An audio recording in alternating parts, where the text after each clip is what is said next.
Aos irmãos eu peço por gentileza que abram a Bíblia Sagrada lá em Gênesis, capítulo número 29. Nós vamos dar prosseguimento à série de mensagens que esta igreja tem trabalhado. E hoje, nesta ocasião específica, nós vamos adentrar neste texto mencionado, a priori fazendo a leitura de dois versos, o 25 e o 26.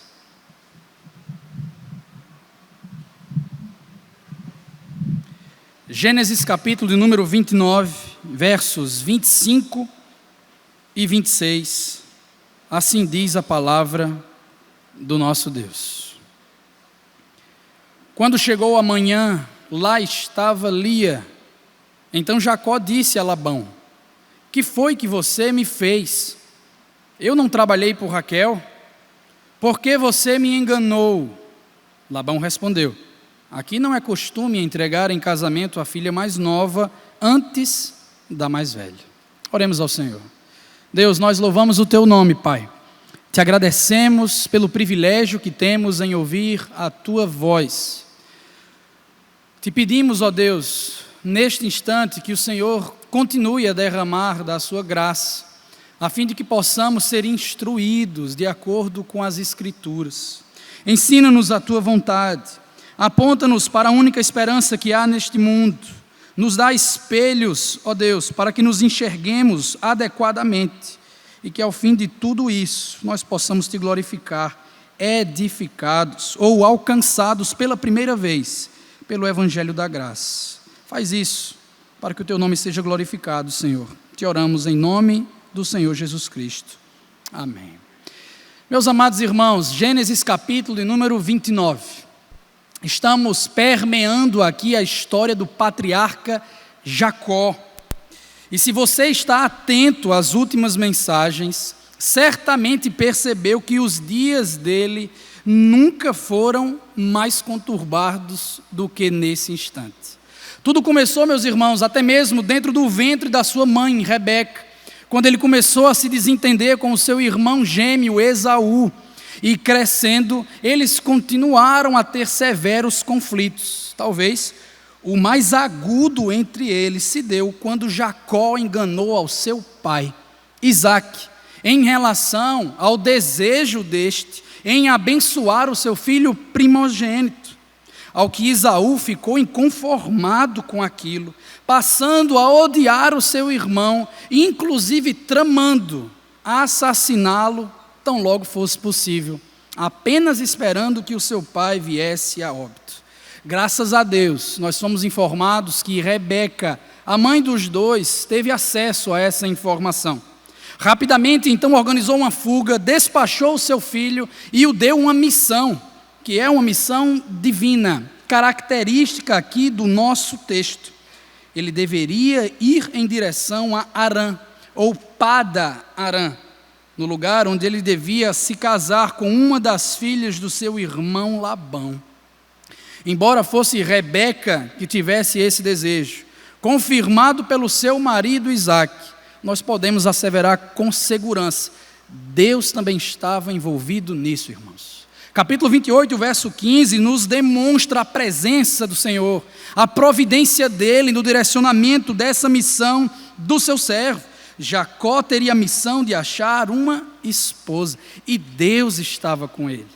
Nós vimos na semana passada as promessas pactuais feitas a Abraão, compartilhadas com Jacó. Nós vimos que o Senhor então teve um encontro transformador com Jacó, e este passou a se comprometer com a sua causa. Mas calma aí, tenhamos paciência, irmãos. Jacó ainda está em fase de crescimento espiritual. Ele ainda está sendo transformado, está aprendendo de acordo com o Senhor. Na jornada para encontrar a sua mulher, por exemplo, ele não ora como seu pai Isaque. Ele tampouco fica atento a sinais que de repente o ajudem na seleção da moça. Ainda assim, como falei a vocês, e vou enfatizar isso com frequência no nosso tempo, Jacó estava com Deus. Deus estava guiando o seu servo nessa missão. Usando como base esse texto, portanto, meus irmãos, eu gostaria de comunicar a vocês a seguinte mensagem: os crentes devem desejar que os seus casamentos agradem a Deus. Vou repetir: os crentes devem desejar que os seus casamentos agradem a Deus. E eu pergunto ao texto, quais são as marcas, então, de um casamento que agrada ao Senhor? São 3 respostas, elas estão contidas aí no boletim eletrônico dos irmãos. A primeira sendo, entre os versos 11 a 14, parte A, o casamento que agrada a Deus segue as suas orientações. Vamos ao texto? Deixe a sua Bíblia aberta. Observe a princípio que nós lemos que então Jacó levantou seus pés, seguiu viagem e chegou à Mesopotâmia, a porção de terra ao oriente, banhada pelos famosos rios Tigre e Eufrates. Era por lá mais ou menos que estava situada Harã, ou Pada-Harã, onde os familiares de Jacó ali residiam. Jacó se aproximou então do seu objetivo, e certo dia, olhando ao redor, viu um poço no campo, e 3 rebanhos de ovelhas deitadas por perto, pois os rebanhos bebiam daquele poço que era tapado por uma grande pedra. A primeira parte da providência de Deus temos aqui. O poço é uma figura, irmãos, é um retrato do cuidado, da providência de Deus com a sua criação. Era através desse poço que as crias eram hidratadas, mas a utilização deste objeto era regulado. Não era feito de qualquer forma, de qualquer maneira, em qualquer momento. Não. Nós lemos que esse poço era tapado por uma grande pedra, pesando centenas de quilos, protegendo aquele lugar de um mau uso ou até mesmo de um acidente que poderia ocorrer. Era uma pedra pesada, colocada para a proteção das pessoas. Por isso, quando todos os rebanhos se reuniam ali, os pastores, plural, todos eles juntos, rolavam a pedra da boca do poço e davam água às ovelhas. Depois recolocavam, plural, todos eles juntos, a pedra em seu lugar sobre o poço, visto que essa não era certamente uma tarefa idealmente viável para apenas uma pessoa. Era necessário um comboio de gente para que pudesse ser removida aquela pedra com segurança.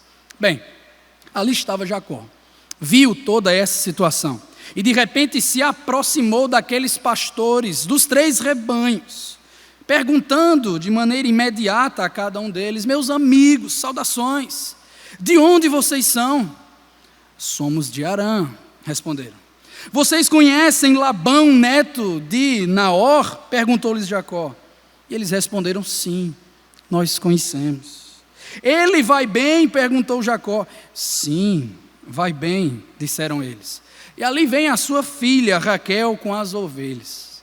Esses pastores me lembram muito a mim mesmo, irmãos, quando acordo, depois de uma noite mal dormida, sem querer fazer contato visual, com palavra monossilábica trocada um pelo outro, e de repente se contentando quando um outro objeto de interesse surge. No caso do texto, Raquel. Opa, veja lá quem está vindo. Perturbe a ela e não a nós, bem-vindo à Mesopotâmia. E aí Jacó passou a ver essa mulher, a avistar de longe Raquel e percebeu, pela descrição da mesma, filha de Labão, que ela se encaixava exatamente nas estipulações do Senhor, conforme foi instruído pelos seus pais. É dessa família. Capítulo 28, verso 2, case-se com uma das filhas de Labão. Ele avistou a moça que estava se avizinhando, percebendo o encaixe, o seu coração passou a acelerar. Ainda à distância, vendo uma probabilidade de encontro, ele passou a ficar agoniado, até meio atrapalhado, querendo criar um ambiente para esse encontro, ao passo que tentou rapidamente se livrar dos pastores que estavam ali. Ele queria ficar a sós com a moça. Por isso os disse: olhem, o sol vai alto, ainda vai alto, e não é hora de recolher os rebanhos. Deem de beber as ovelhas e levem-nas de volta ao pasto. Porém aqueles homens não ouviram, preferindo ficar, como dizem, de vela. Não podemos, enquanto os rebanhos não se agruparem, a pedra não for removida da boca do poço. Só então daremos de beber às ovelhas. Os planos aqui de Jacó não estavam funcionando. Ele estava se esforçando para criar um ambiente legal para o seu primeiro encontro. As coisas não estavam andando e ele terminava, irmãos, continuando aqui a argumentar tentando convencer esses pastores, mas enquanto ele ainda estava conversando, tentando dissuadi-los, chegou sua amada. Raquel se aproximou, trouxe com ela as ovelhas de seu pai, Labão, e assim o fez porque ela era pastora, a única dessa maneira descrita nas Escrituras assim. O fato é que Raquel chegou e Jacó, atrapalhado, sem nada a apresentar para ela, estava face a face com a moça. O que é que ele iria fazer? Como ele iria impressionar a garota dos seus sonhos, a que se encaixou com tudo aquilo que ele tinha pensado? Bem, diferente de Isaac, ele não tinha grandes ofertas para apresentar. Ele teve que sair correndo de casa. O seu pai não lhe deu um centavo. Jacó estava liso, sem ter o que apresentar como presente. No entanto, irmãos, Deus estava com Jacó. As coisas iriam se resolver de uma maneira ou de outra. O texto nos diz que quando Jacó viu Raquel, a filha de Labão, o irmão de sua mãe, e as ovelhas de Labão, aproximou-se, removeu, singular, sozinho, a pedra da boca do poço e deu de beber às ovelhas do seu tio Labão. Sozinho, uma pedra que era muito pesada. Aqui ele foi dotado de uma força extraordinária. E então praticou o que se chama por cavalheirismo, gentileza. Aquela moça entraria numa fila de mais 3 pastores para poder hidratar as suas ovelhas. Ele toma a frente, retira essa pedra e então, num ato de gentileza, hidrata cada uma das ovelhas do rebanho que Raquel pastoreava. Após essa apresentação, melhor do que qualquer tipo de oferta, Jacó beijou Raquel e começou a chorar bem alto. E então contou a Raquel que era parente do pai dela e filho de Rebeca. Ela, por sua vez, foi correndo contar tudo para o seu pai. E lá, logo que Labão ouviu as notícias acerca de Jacó, o seu sobrinho, correu ao seu encontro e, da mesma maneira que Raquel, o beijou. Depois, levando-o para casa, Jacó contou-lhe tudo o que havia ocorrido. Ao que Labão lhe disse: você é sangue do meu sangue. Contato com os parentes. Primeiro com a moça. Ele percebeu de fato que eles tinham uma conexão. De repente, ele também se encontra com o Labão, que era o seu tio. E diante disso, aquele homem forte, que retirou a pedra, desde o primeiro ao segundo momento, desaba. O calculador e poderoso Jacó foi movido por uma bela mulher e chorou quando abraçou os seus parentes. Só que Labão, irmãos, o dono aqui dessa residência, homem perigoso, ao qual ouviremos falar nas próximas semanas, nesse instante aqui o aceitou em seu lar, reconhecendo o vínculo familiar. De fato, você é filho de Rebeca, você é sangue do meu sangue, carne da minha carne, osso do meu osso. E dessa forma Jacó encontrou morada, não mais ficaria peregrinando, procurando um lugar, para então se encaixar na missão que lhe foi dada. Ele foi mexido com a visão de uma noiva em potencial. Ele estava numa missão divina. Ele teve um encontro transformador com o Senhor, capítulo passado. Ele estava totalmente sem dinheiro, mas cheio de vontade para uma jornada com a mulher dos seus sonhos. Ele deixou o seu lar para achar um outro lar. E a partir de então, o seu lar se chamaria Raquel. Ela era muito compatível, irmãos, para o patriarca. Jacó e Raquel combinam. Apesar de tudo, irmãos, que veremos à frente, nós podemos tranquilamente dizer que Raquel também personifica o modelo ideal do cônjuge ou da cônjuge que Deus deseja para o seu povo. A pergunta é por quê? O que é que Raquel tem de mais que as outras pessoas não têm? É porque ela é bela? É porque Raquel ela é inteligente? É porque ela foi hospitaleira recebendo o seu parente? É porque Raquel é boazinha? Não, é porque Raquel é crente, meus irmãos. Esse é o modelo ideal do Senhor para cada um de nós. A orientação para Jacó, capítulo 28, verso 1, foi: não se case com mulher cananeia. A orientação de Deus nas Escrituras para todos nós é a mesma coisa: diga não ao casamento misto. Josué 23, Neemias 13, Malaquias 2, 1 Coríntios 6, 7 e tantos outros textos nos ensinam, irmãos, que Deus preserva esse ensinamento para hoje. Portanto, precisamos entender a importância disso. Por que é tão fundamental que não nos casemos com cananeus? Especialmente porque existe choque e divisões sobre o mundo. Há impacto na forma de se viver e de inclusive honrar o nome do nosso Deus.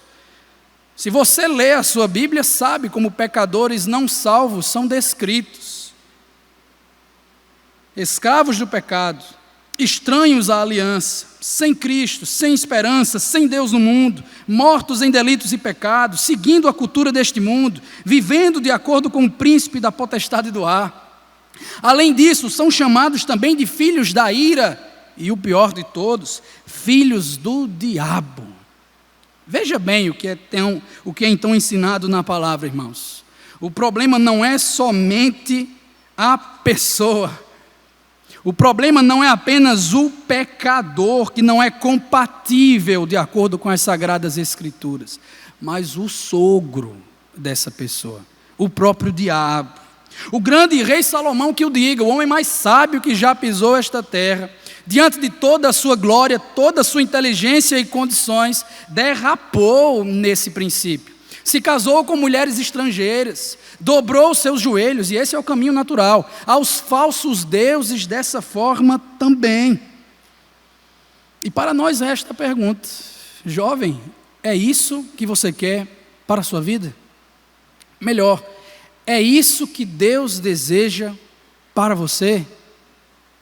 Claro que não, meus irmãos.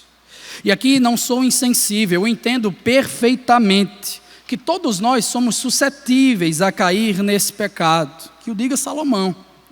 Mas Deus já nos deu tudo o que nós precisamos para a vida e para a piedade. Eu também sei, meus irmãos, às vezes o contexto parece não ajudar. Os homens não demonstram iniciativa, as mulheres não se abrem às oportunidades, e todos passam, cada um dentro do seu gueto, a produzir checklists idólatras, com características, irmãos, que concomitantemente são raríssimas nas pessoas. Meus amados, nós não vamos casar com Jesus Cristo aqui na terra.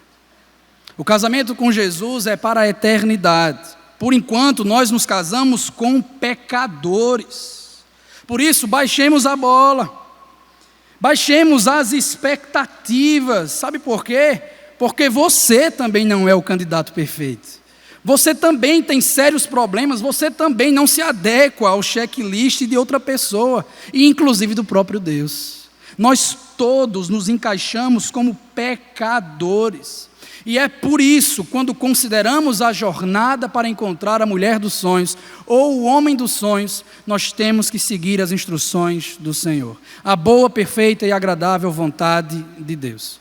Não se fulaninho ou cicraninha é belo, é inteligente. Não se fulaninho ou cicraninha simplesmente é boazinha, bonzinho, se dá bem com meus pais.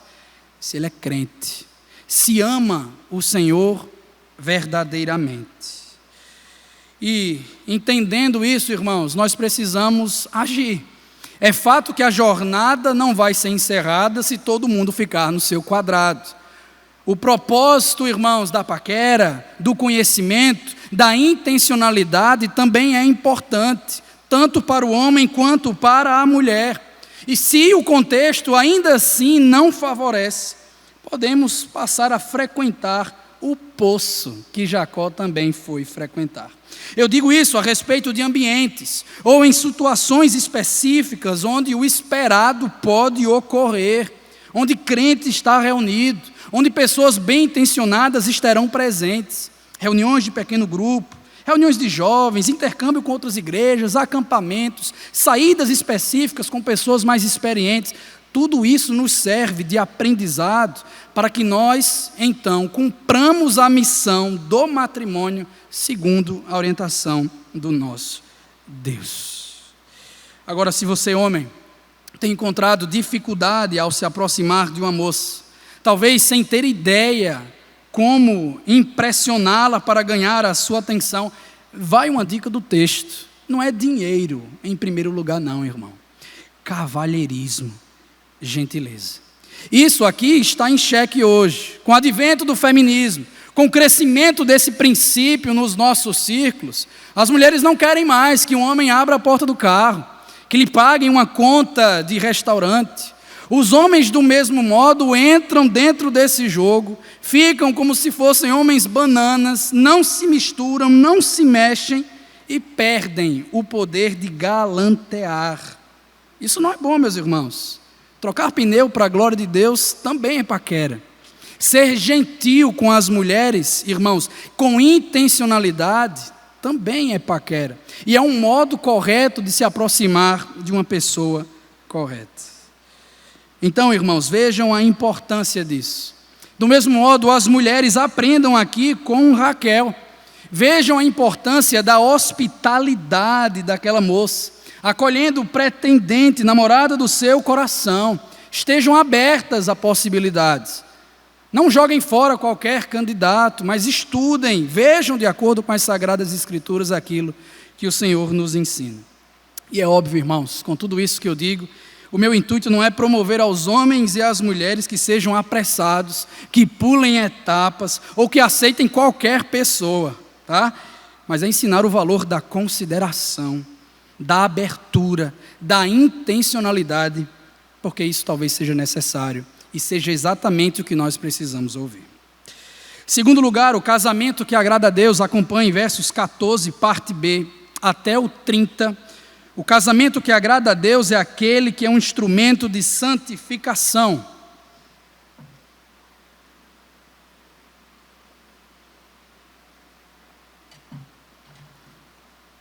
O casamento que agrada a Deus também é um instrumento de santificação, meus irmãos. Veja, estando aqui instalado na casa de Labão, Jacó passou um mês com seus parentes. Estava usufruindo da hospitalidade, de tudo dado no seu devido lugar, mas, a partir de então, deixou de ser tratado como um parente, para ser visto como um servo. Olhe para o versículo de número 15, onde nós temos mais ou menos como isso ocorre. Primeiro Labão pergunta: só por você ser meu parente, quer dizer que vai trabalhar de graça? Diga-me qual deve ser o seu salário. Ora, Labão tinha 2 filhas, o nome da mais velha, Lia, o da mais nova, Raquel. Sobre Lia, a informação que temos é que ela tinha olhos meigos, mas em contraste com ela, Raquel era bonita, atraente. E Jacó gostava muito, era de Raquel, irmãos. Por isso, respondeu: trabalharei 7 anos em troca de Raquel, a sua filha mais nova. Ao que Labão respondeu: será melhor dá-la a você do que a algum outro homem. Fique aqui comigo. Basicamente, Labão perguntou a Jacó a recompensa que ele queria para o seu trabalho. Você vai ficar aqui, você vai trabalhar e você vai receber do seu trabalho. O que é que você quer? Jacó respondeu: eu quero uma filha e quero a mais nova. Proponho, inclusive, 7 anos de trabalho. Aqui nós temos um contexto, irmãos, onde basicamente isso aqui é uma transação comercial, bem diferente de como funciona nos dias de hoje. Mas o que nos chama a atenção no texto é que o preço que Jacó propôs era muito maior do que o tradicionalmente aceito. Ele fez 4 ou 5 vezes mais aqui com a sua proposta. Afinal de contas, segundo o texto, pareceram poucos dias que ele trabalhou nos 7 anos, pelo tanto que ele amava. O texto original é enfático ao assimilar, irmãos, que Jacó estava tremendamente apaixonado por Raquel e que 7 anos era como um sopro, rapidinho, o preço que for eu vou trabalhar por ela, porque assim é o amor. O amor torna mais leve o sacrifício, o amor torna mais leve a perseverança na missão que nós temos. A minha filha Alice, 2 anos, ela não consegue dormir a noite inteira, irmãos, há muito tempo. E toda vez eu ou minha esposa temos que nos levantar de madrugada, ir até o seu quarto, começar aquela guerra para um lado e para o outro para colocá-la para dormir. E a gente tenta, a gente se esforça, a gente se sacrifica, a gente persevera, mas às vezes a gente perde a paciência também. Às vezes é complicado. Mas aí de repente, na calada da noite, quando a gente acha que está chegando perto de suceder, ela de repente abre a boquinha dela, dá um sorriso e fala: papai, mamãe. E a gente se desarma por dentro. A gente fica completamente desarmado, irmãos, e continua no serviço. Por quê? Porque o amor torna mais leve o sacrifício e a perseverança. Pois bem, aqui com Jacó, voltando ao texto, o breve / longo tempo passou, e o grande dia do seu matrimônio havia chegado. E então disse Jacó a Labão: entregue-me a mulher, eu cumpri o prazo previsto e quero deitar-me com ela. Então Labão reuniu todo o povo daquele lugar, chamando todo mundo, e deu uma festa, com muita dança, muita música, muita alegria, regada a muito vinho e celebração. Tudo estava ótimo, com um adendo: o Deus que estava com Jacó precisava fazer Jacó estar com Deus, de forma mais profunda. É aqui, meus irmãos, que nós vamos observar uma lição poderosa, mas também dolorosa, que aquele patriarca iria aprender. O texto nos diz que quando a noite chegou, sem iluminação do sol, depois de uns goles, Labão deu sua filha Lia, e Jacó deitou-se com ela, sem perceber o que estava acontecendo. Como presente, Labão também entregou sua serva Zilpa, a sua filha, para que ficasse a serviço dela. Essa foi a noite de núpcias daquele patriarca. Só que o dilema, irmãos, é que o tempo passa, o dia raiou, e quando isso aconteceu, o texto nos diz, meus irmãos, que lá estava Lia. Jacó toma um susto, cai da cama, sai correndo até o seu sogro e lhe indaga: o que foi isso que você me fez? Eu não trabalhei por Raquel, Labão, porque você me enganou. Dá para entender aqui a fúria do homem do Senhor. São 7 anos jogados no lixo em apenas um breve momento. Ao que o seu sogro lhe responde: aqui não é costume entregar em casamento a filha mais nova antes da filha mais velha. Eu quero que os irmãos considerem que existe um paralelo muito importante com esse texto, exatamente em relação à própria história de vida de Jacó. As palavras enganou e mais nova, primogênita, são as mesmas utilizadas na circunstância de quando Jacó tentou enganar o seu pai Isaque quanto à primogenitura de Esaú. Bang! Eis a bomba disciplinar do Senhor. Um comentarista é preciso ao nos dizer que Deus estava colocando um espelho diante de Jacó, para que ele pudesse ver a si mesmo adequadamente e então poder se relacionar com ele de maneira mais profunda. Jacó provou do próprio veneno. O enganador foi enganado. Mentiram para o mentiroso. Labão jacoseou Jacó. Agora, imagine o choque de realidade que aquele homem teve, conhecendo a si mesmo às vistas de Deus. De forma semelhante, como mais à frente, Davi, pelo profeta Natã, seria então, irmãos, confrontado, sabendo que é pecador, que é enganador, que é igual ao seu sogro. Ele se viu, irmãos, como um pecador. Ele passou em mais uma etapa do processo transformador de Deus, porque o Senhor estava com ele. E o seu juízo disciplinar também foi acompanhado de misericórdia. Ele ainda teria condições de se casar com Raquel, mas precisava se preparar antes que isso ocorresse. Labão continuou: deixe passar esta semana de núpcias, porque as festas de casamento naquela época duravam uma semana. Deixe passar esse período, e depois lhe daremos também a mais nova, em troca de mais 7 anos de trabalho. Sem alternativas, e ainda ardente e em paixão por Raquel, Jacó concordou. Passou aquela semana de núpcias com Lia, e Labão deu sua filha Raquel por sua mulher. Labão deu a Raquel sua serva Bila, para que ficasse a serviço dela. E por fim Jacó deitou-se também com Raquel, que era a sua preferida.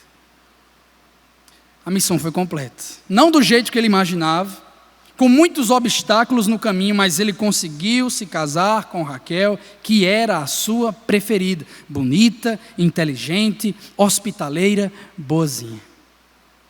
O fato é que 2 semanas antes, Jacó estava solteiro, estava vagueando pelo deserto, mas agora se viu diante de uma situação bem complicada no seu, ou nos seus casamentos. E fica a pergunta, dentro do contexto, onde estava a escada dos seus sonhos que ligava Deus a ele? Onde estava Deus diante de tanto problema que Jacó passou? Cadê a porta dos céus do capítulo 28 aqui nos textos? Irmãos, é o que nós perguntamos por vezes.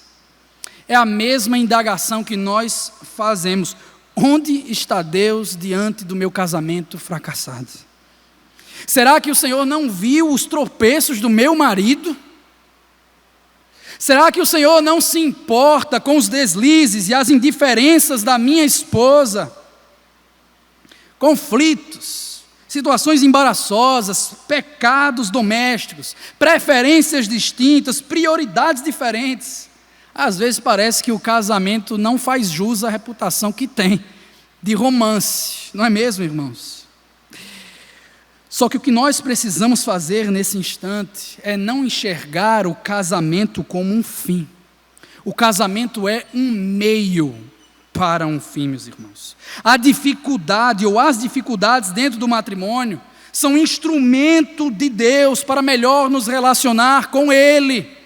O casamento terreno com pecadores é um preparativo para o casamento celestial com Cristo perfeito.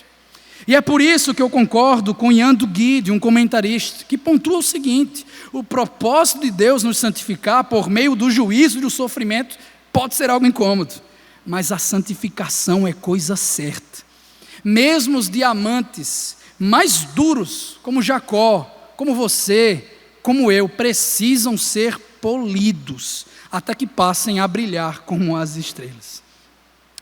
Gente, eu creio que o casamento é um dos principais, ou talvez ouso dizer, o principal meio de santificação que Deus nos usa para nos tornar parecidos com Jesus Cristo. Quem é casado sabe muito bem do que eu estou falando. A mortificação do ego todos os dias, deixar de lado o orgulho todos os dias, priorizar o outro todos os dias. Isso é instrumento de santificação. Porque nós nos amamos, nós queremos os nossos desejos, nós queremos do nosso jeito, com as nossas preferências. Mas para Cristo ser refletido na nossa vida, precisamos então desse processo santificador do Senhor. Todos nós, irmãos. E não adianta vir com essa historinha de, eu casei errado, eu casei com a pessoa errada, eu não deveria ter casado com fulano ou com cicrano. Minha irmã, você é a pessoa errada. Meu irmão, você é a pessoa errada. Não existe ninguém nesse mundo que é perfeito um para o outro. Chega de Hollywood, aqui é a vida real. Todos somos pecadores com capacidade de tornar o casamento um verdadeiro inferno. E se você acha que esse não é o seu caso, espere só o Senhor lhe dar um espelho para que você se enxergue, para que você veja quem você é diante da beleza dele. Você vai perceber que primeiro é importante tirar a trave do olho, para depois se importar com o cisco do seu irmão. O que eu quero é que os meus amados irmãos, juntamente comigo, que nós consideremos seriamente o que Deus deseja realizar por meio do casamento. Nós precisamos crer na promessa como Abraão, precisamos orar como Isaac e precisamos trabalhar como Jacó. Não precisamos, irmãos, permitir que os nossos corações sejam enganados quanto a sentimentos, quanto a impressões, ou levados a tomar decisões sem o crivo das Escrituras, sem a submissão à palavra do nosso Deus. É muito melhor ser ministrado pelo Senhor da aliança, quanto ao sacrifício e à perseverança. Sabe por quê? Porque no meio da crise, não é o seu falso Deus que estará lá por você. No meio da crise, como ocorreu a Jacó, Deus está conosco. A escada que liga o céu à terra continua de pé. Deus nos enxerga, Deus cuida de nós e nos capacita a entender o casamento segundo a sua palavra. Por fim, meus irmãos, versos 31 a 35. O casamento que agrada a Deus não pode ser construído em torno de ídolos. Essa é uma porção muito importante. O casamento que agrada a Deus não pode ser construído em torno de ídolos. Nós já falamos muito sobre Jacó, e tá bom. Vamos agora observar a descrição das suas mulheres, juntamente com a sua prole. Primeiro, observemos a mais bela, requintada, amada, desejada, Raquel. Ela era a preferida de Jacó. Ela era a mulher dos seus sonhos. Era com ela que Jacó queria constituir família. Mas veja só, Raquel, irmãos, não podia dar filhos naturalmente para o seu marido. Pois seguindo aqui a linha de Sara e Rebeca, ela era estéril. Na semana que vem ouviremos mais a esse respeito e como as coisas funcionaram dentro do matrimônio dos dois. Por ora, o enfoque desse texto está em Lia, a mulher que ninguém queria. Estava em Lia, aquela que não era atraente, aquela que não era amada por ninguém. Ela estava envelhecendo em dado momento da sua vida. O seu pai percebeu isso aí, ia ficar sem dinheiro, e então forçou um casamento com Jacó sem o seu consentimento. Tudo isso, irmãos, dentro da sua vida, a tornou desprezada, sofrendo todos os dias. Imagine você, com a guerra de atenção e de afeição dentro do seu próprio lar. Ela estava sofrendo. Bem, o Senhor viu que Lia era desprezada. Deus enxerga a dor. O Senhor vê o sofrimento. Assim como fez com Agar, Gênesis capítulo 16, a serva egípcia expulsa de casa por Sara. Deus aqui também ouviu o grito de socorro desta moça. E consequentemente, num ato de pura graça, Ele abriu primeiro o seu ventre, concedendo-lhe filhos. Graça de Deus para aquela moça desprezada. O problema é que aquela moça desprezada também desprezava o Senhor. Ela era uma idólatra da aceitação, do senso de ser amada. Ela trocara a glória do Deus Criador pela criatura, deixando de adorar o Senhor para adorar o seu próprio marido em seu lugar. Provas disso estão a seguir. Lia engravidou, deu à luz um filho e deu-lhe o nome de Ruben, pois dizia: o Senhor viu a minha infelicidade, e agora certamente o meu marido me amará. Lia engravidou de novo, e quando deu à luz outro filho, disse: porque o Senhor ouviu que sou desprezada, deu-me também este, pelo que o chamou Simeão. De novo engravidou, e quando deu à luz mais um filho, disse: agora finalmente meu marido se apegará a mim, porque eu já lhe dei 3 filhos. Por isso deu-lhe o nome de Levi. Os irmãos conseguem ver o ciclo vicioso e pecaminoso aqui, descrito no nosso texto. Parece que algumas pessoas não se cansam de ser rejeitadas e de rejeitarem também o próprio Deus. A exímia escritora Agatha Christie produziu um livro chamado Morte no Nilo, em 1937, o qual inclusive foi base para um filme que está nos cinemas atualmente. Nessa história, ela simplesmente descreve uma moça que estava noiva de um rapaz, encantada com a figura do casamento, e de repente foi trocada por sua melhor amiga. Ao que passou então, com raiva, com ódio no coração, e até com esperança de um dia ser aceita, perseguir os novos noivos. Para todos os lugares que eles iam, lá estava a moça. Em todos os encontros que eles marcavam, lá estava a moça. Inclusive na sua lua de mel, lá estava a moça. As suas motivações idólatras eram bem evidentes, irmãos. Ela adorava o rapaz que a havia abandonado. A história de Lia não é tão diferente. As suas motivações, por exemplo, são claras. Se eu tiver filhos, ou se eu for amada por Jacó, aí sim eu vou encontrar um sentido para a vida. Aí sim eu serei plenamente feliz. Encontrarei o meu propósito de existir. Gente, sendo direto, ela estava completamente perdida. Não falo de paixão, mas em pecados. terrivelmente longe daquilo que o Senhor então espera. Mas o Deus da graça a continuou perseguindo. Ele não ia parar até o momento da sua rendição. Ao que chegou, leamos, irmãos, engravidou ainda outra vez. E quando deu à luz mais outro filho, disse: desta vez louvarei o Senhor. Assim deu-lhe o nome de Judá. Então parou de ter filhos. Nenhuma menção aqui, irmãos, ao seu comportamento idólatra. Nenhuma palavra sobre o seu marido. Parece que existe algo de especial nesse garoto, o Judá. E aqui fazemos um outro movimento importante no texto. Deixamos de contemplar o que Deus fez em Lia, para observar o que Deus fez por Lia. A promessa feita lá em Gênesis capítulo 3, verso 15, o descendente que pisaria a cabeça da serpente, confirmada e expandida a Abraão, Gênesis capítulo 12, a terra e os muitos descendentes, a teologia da promessa, o plano da promessa de Deus para o seu povo, agora seguiria o seu plano, o seu curso a partir de Lia. Os seus últimos 2 filhos, irmãos, aqui do texto, Levi e Judá, seriam os ancestrais dos sacerdotes e de alguns reis de Israel. O sangue dela circularia nas veias de Moisés, de Arão, de Davi e, mais importante, do Senhor Jesus Cristo, o leão da tribo de Judá. Veja o que o texto nos ensina.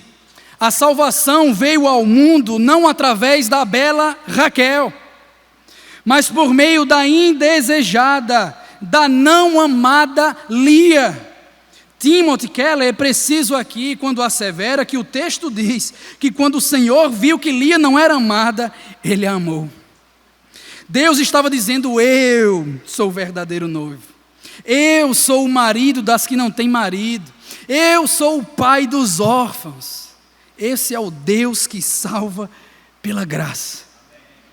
Meus irmãos, não nos enganemos. A história de Lia, ao mesmo tempo, também é e pode ser a nossa história. Você se identifica com o que está lendo aqui? Na primeira faceta, todos nós nos identificamos com a sua situação. Pecadores, como Lia, manipuladores, manipulados. Cada um aqui por natureza caída, é uma fábrica particular de ídolos, aceitação, status, amor, dinheiro, satisfação, todos nós olhamos para os nossos falsos deuses e dizemos: repara em mim. Todos nós desprezamos, irmãos, o Senhor a partir disso. Não somos belos como Raquel, não somos inteligentes como Raquel, não somos bonzinhos como Raquel, irmãos. Nossa feiura é evidente diante da beleza do Senhor. Essa é a nossa história, igualzinho a Lia. Porém, irmãos, na outra faceta, nós vemos o Deus que nos persegue, que persegue o seu povo com compaixão e com graça infindáveis, a despeito de quem nós somos. Quando o Senhor nos converte, Ele nos aponta a si mesmo como a fonte suprema daquilo que tudo precisamos. Aceitação, amor, satisfação. Nenhum falso Deus pode nos dar a alegria que o Senhor pode nos dar. Nenhum ídolo pode nos dar, irmãos, o senso de satisfação que o Senhor nos dá. Nenhum falso Deus pode nos dar deleite. Somente o Senhor. É por isso, quando nós vemos a nossa face diante do espelho de Deus, nós caímos, desabamos como Jacó, choramos e clamamos: de onde virá o meu socorro? Quem poderá me preencher? Nós sofremos pelo pecado, nós sofremos pelas consequências do pecado nesse mundo, mas temos um Deus que ouve o sofrimento, temos um Deus que se importa com a dor. Isso é tão claro, meus irmãos, que por tanto nos amar, esse Deus enviou o Filho unigênito ao mundo, o filho de Lia. Jesus de Nazaré se tornou o homem que ninguém quis. Jesus de Nazaré, nascido em uma manjedoura, como escrito e cantado, ele não tinha qualquer beleza ou majestade para nos atrair. Nada havia na sua aparência para o desejarmos. Ele veio para os seus, mas os seus o rejeitaram. Ao fim da agonia da cruz do Calvário, todos o abandonaram, inclusive o seu Pai, o punindo em nosso lugar, ao que ele teve que clamar: Deus meu, por que me desamparaste? Esse Jesus, irmãos, que tornou-se filho de Lia e homem que ninguém queria, assim o fez por mim e por você. Ele levou a nossa feiura para aquele maldito madeiro, e com a sua graça nos tornou belos, mais belos que Raquel, com a sua justiça perfeita diante de um Deus 3 vezes santo. Essa pode ser a nossa história. Esse é o evangelho da graça. Basta crermos no nosso coração e confessarmos com a nossa boca: Ele é o nosso Salvador, Ele morreu por nós, 3 dias depois ressuscitou em glória, está à destra de Deus, onde continua a interceder por cada um de nós, inclusive pelos nossos casamentos. É por isso, irmãos, que mediante o perdão de Cristo, nós temos a atenção, nós temos o cuidado, nós temos o carinho do Senhor. Não vai ser um cônjuge que vai lhe dar isso, não vai ser um falso Deus que vai lhe compartilhar isso, irmãos. Lia deu vida a muitos filhos, mas somente Jesus deu verdadeira vida a Lia. Que essa seja a nossa história. Você se identifica com isso? Essa é a sua história também. Jesus Cristo é o seu maior tesouro. Então não construa mais o seu casamento em torno de ídolos, como cônjuges e filhos. Baixe as expectativas, baixe as cobranças, olhe para o seu Salvador, rogue-lhe por sua graça, para que você tenha perseverança e sacrifício durante todos os dias da sua vida. De semelhante modo, irmãos, sejamos intencionais em refletir a graça de Deus para aqueles que sofrem. Às vezes eles estão tão pertinho de nós e a gente não percebe. Eu quero agora me dirigir de forma específica àqueles que, por providência de Deus e não maldição, são estéreis como Raquel. Minha irmã, não é por isso que a graça de Deus se afastou de você. Meu querido irmão, você já pensou que mediante disso Deus também está trabalhando no seu coração? Também está mostrando a sua beleza, a sua graça, a sua providência. Você já pensou que diante da sua situação o Senhor também pode abrir portas para que você cuide de crianças órfãs? Eu não falo como se a adoção fosse um plano B, ou simplesmente uma atitude de caridade, irmãos. Não, mas é lógico, é óbvio, que o fato de nós sermos crentes, ilustrados com a adoção de filhos do Evangelho da Graça, bem como a situação específica da infertilidade, tudo isso é estímulo a mais para adotarmos. Você conhece a história do pastor David Platt, lá nos Estados Unidos? Diante de uma pregação simples como essa, de estímulo para a adoção, ilustrado pela adoção de filhos do Evangelho, todos os membros foram tomados de desejo por esvaziar todos os orfanatos da cidade. E assim o fizeram, irmãos, dando um grande testemunho para todos ao seu redor. Aqui eu acompanho o desejo e a luta de muitos irmãos, a minha própria, de adotar crianças. E vejo como isso é um processo muito burocrático no nosso país, como é difícil, como demora. Isso pode ficar até pior, se nós entrarmos no jogo da idolatria, entrarmos no jogo da burocracia e passarmos a adorar o conceito de ser pai e ser mãe. Ser pai e ser mãe é bom demais, irmãos, mas não é o nosso ídolo. Não pode ser a coisa mais importante da nossa vida. Cuidado com isso. E eu trago, irmãos, alguns dados básicos. Na adoção, nós traçamos um perfil super restrito, de cor de pele, de idade, de ausência de supostas doenças e deficiências. Na fertilização in vitro, se escolhem embriões com características específicas, como cor do cabelo, cor dos olhos e demais preferências genéticas, descartando, isto é, assassinando outros embriões jogando ao lixo. Só eu que acho isso estranho. Meus irmãos, que recebamos o que o Senhor nos dá. Que tenhamos gratidão pela providência do Senhor. E se Ele nos privou de ter filhos, sejamos intencionais em não apenas saciar o desejo da paternidade/maternidade, mas também em abençoar e ser um retrato do Evangelho, ao adotar bebês, crianças, adolescentes, e sem se importar com a cor de pele, a idade, o contexto prévio de vida ou até a presença de deficiências. Isso também é refletir o que Deus fez com Lia. Por fim, diante de tanta graça, talvez você ainda se pergunte: como é que Deus pode escolher alguém como eu, tão desprezível que o despreze? Por que Deus escolhe gente dessa forma? Por que não pode ser mais fácil? Por que não foi um casamento simples de duas pessoas piedosas? Por que Jacó se veio no meio de toda essa situação? Para que todo esse arrudeio? A resposta, irmãos, ela reside em mais um encontro entre um homem e uma mulher, à beira de um poço muitos séculos depois. Em Samaria, ao redor de um poço cavado por Jacó, Jesus encontrou uma mulher cujo estilo de vida faria com que Jacó parecesse um santo.